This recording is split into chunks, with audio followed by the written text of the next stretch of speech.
Hi, everyone. Welcome back to another episode. Now, today is going to be a big topic, okay? I want to talk to you about the power of words.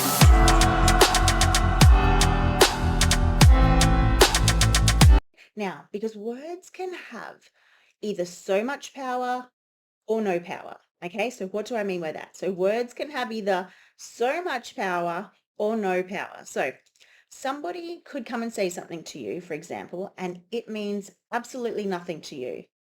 And then on another occasion, someone could say something to you that you are completely triggered by, okay?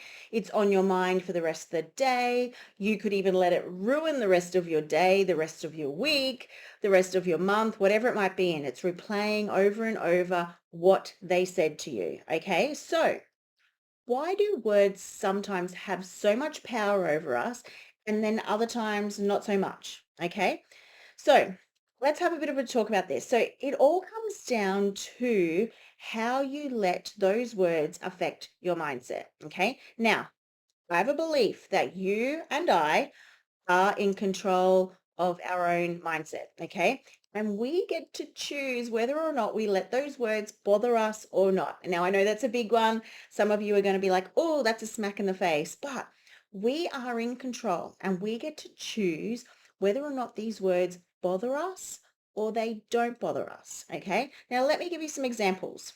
So, Words, words basically, they're only going to have an effect on you depending on how much you believe in what they have said to you. Okay, so if somebody's saying something to you, those words are only going to have an effect on you depending on how much you believe in what they have said to you. Okay, so let's dig a little bit deeper into this one. So if somebody came and said to me, okay, that I have the ugliest blue hair, what am I going to think? Okay. And just for those that are on the podcast who have maybe never seen me, I do not have blue hair. I have kind of blonde hair. Okay.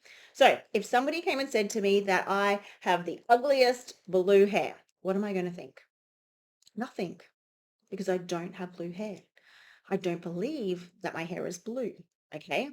However, if I did have blue hair and I may have been feeling insecure about my hair, I may have been insecure about the brightness, the style of it, whether or not I should keep it blue, or, whether or not I made the right decision, whether or not I like it, whatever it might be, it could affect me. If somebody came up to me and said that I had the ugliest blue hair and I was feeling potentially insecure about my blue hair.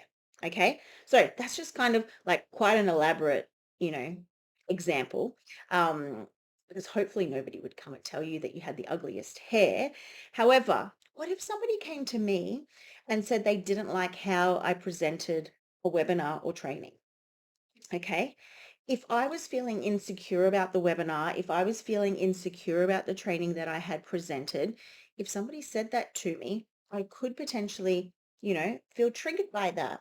If I had felt that, I smashed my webinar, the training was fabulous, it was what I wanted to deliver, it met all my goals, it was fabulous, I would probably also just shrug it off and go, okay, no biggie. Or I could look at it and go, okay, all right. What feed is that feedback? How do I take that on board? Or I potentially have insecurities around it and I let that bother me for the day, for the week, for the month, whatever it might be. And it could potentially even hold me back from, locking in a date for my next webinar, for my next training or whatever, because I allowed those words to have a lot of power over me. Okay. Can you see where I'm going with this?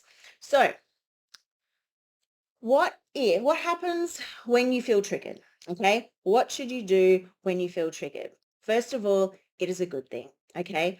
Does it feel like a good thing initially when you're triggered by something? Absolutely not.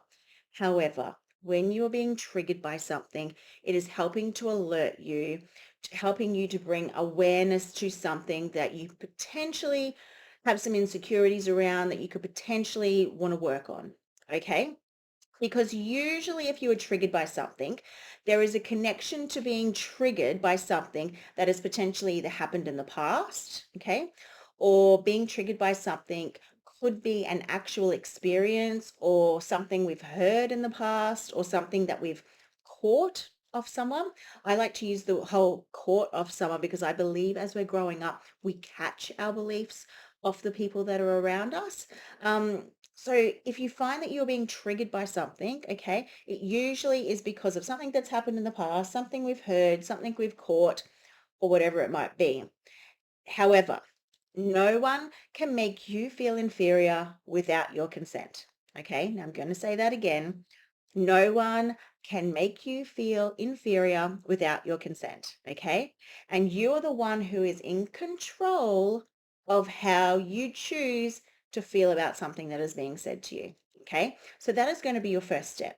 So if you ever find that something that has been said to you has triggered you, you have the power to choose how you respond, how you want to feel about that, how long you are going to feel about that, who are you going to be? How are you going to react to being triggered? Okay? Because if we use being triggered as an opportunity for some self-reflection and for some growth, it is going to help us in the future. Okay, so what do we do if we've been triggered?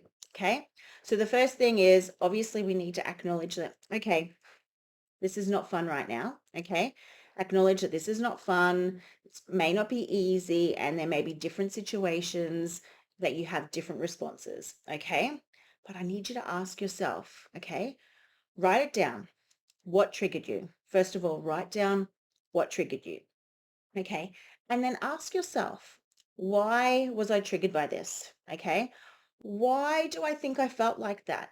Dig deep, find out answer yourself, like answer these questions to yourself. Okay. The easiest way I like to do this is journaling. Okay. So you might just find out that you were triggered by something today.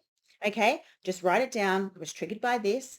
And then that evening, when you've got some alone time, you may get your journal out and you literally go, okay, why was I triggered by this? Okay. Why do I think I felt like that? How did I feel?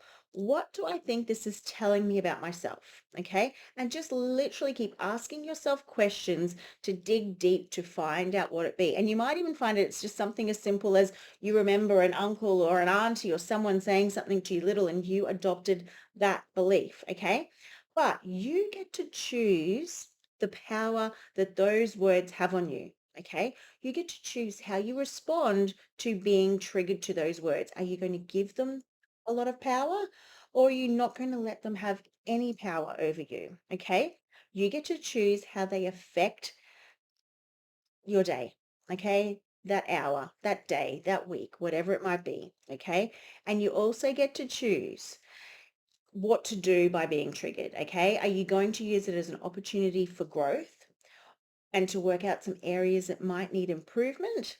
Or are you going to hold on to those? So if you found this episode helpful today, okay, I would love for you to share it. I would love for you to also give us a 5-star review. It would mean the world to us. It also helps us to reach more and more people who would love to hear and need to hear this podcast. And just my last thing, okay? If you find that you are being triggered by things, okay, and you've listened to this podcast and you're, becoming more aware of your triggers and how you're responding to them and things like that, and you find that these triggers are coming up for you and they are associated with negative emotions, you're asking yourself, how is this making me feel? Okay, why do I feel this way? And you're looking at things and you're digging deeper.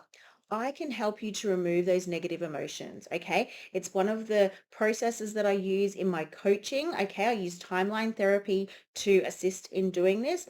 And generally we do remove anger, sadness, fear, hurt, and guilt, and whatever other negative emotions may pop up for you, because it's actually not healthy to store these negative emotions in your body. Okay. So if you are someone who is finding that you are potentially being triggered repeatedly over some things, okay, reach out, book in a discovery call with myself, ask me any questions. You can reach out to me on Messenger, WhatsApp, whatever it might be. There's so many things. Go to the show notes or depending where you're listening to this.